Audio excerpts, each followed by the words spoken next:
Gereja City Reach Pemulihan Kupang mempersembahkan Soul Care, renungan untuk memelihara jiwa kita di dalam firman Tuhan. Selamat mengikuti. Ada situasi di mana rumah tanggamu mati, pernikahanmu mati, masa depanmu mati. Kalau rohani Tuhan bisa bangkitkan, maka yang lain Dia bisa pulihkan. Dia adalah kebangkitan dan hidup. Barang siapa percaya kepadaku, ayat 25, ia akan hidup walaupun ia sudah mati. Dan setiap orang yang hidup dan yang percaya kepadaku tidak akan mati selama-lamanya. Percayakah engkau akan hal itu? Nah, Yesus selalu menawarkan ini kepada Marta. Sekarang Yesus sedang membuka bagi Marta dan bagi saudara dan saya. Yang pertama, kebangkitan dan hidup itu person, pribadi. Dia bukan konsep. Waktu engkau ingin melihat kebangkitan dan hidup terjadi dalam hidup saudara, saudara tidak datang kepada tempat, saudara tidak datang kepada momentum, saudara datang kepada pribadi. Dan pribadi itu namanya Yesus. Karena saya adalah kebangkitan dan hidup, itu tidak ada di luar, itu tidak ada di tempat lain. Kebenaran yang kedua, bahwa Yesus sanggup membangkitkan kematian rohani. Kita bahas itu dulu. Tapi ada satu kematian yang lebih dari sekedar kematian fisik,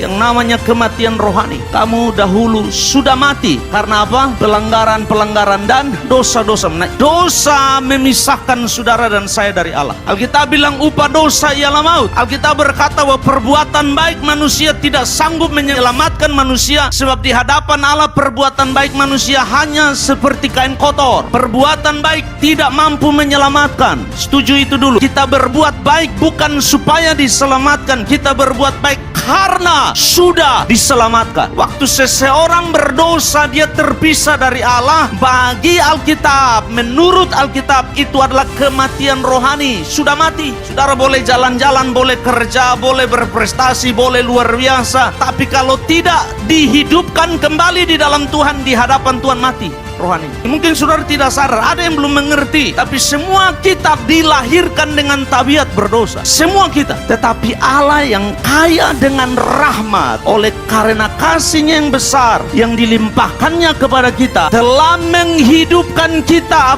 bersama-sama dengan Kristus. Sekalipun kita telah mati oleh kesalahan-kesalahan kita, oleh kasih karunia kamu diselamatkan, dan di dalam Kristus Yesus Ia telah membangkitkan kita. Yesus sanggup membangkitkan kematian rohani apapun selama orang itu datang kepada Yesus. Sebab ini langkah awal kepada pemulihan. Tidak usah ngomong yang lain dulu. Kalau engkau mau dipulihkan, ini setel dulu. Apakah engkau sudah hidup secara rohani? Apakah engkau sudah terima Dia sebagai Tuhan dan Juru Selamat? Apakah engkau mengaku bahwa tidak ada jalan lain yang olehnya seseorang bisa selamat kecuali dalam Yesus? Hanya itu, tidak ada jalan lain. Tapi ada kematian-kematian lain yang hanya Yesus juga bisa tolong. Ada situasi di mana finansialmu mati, ada situasi di mana rumah tanggamu mati, pernikahanmu mati, masa depanmu mati, hal-hal lain di hidupmu kelihatannya terkunci, kelihatannya tidak ada solusi, tidak ada pemulihan. Kalau rohani Tuhan bisa bangkitkan,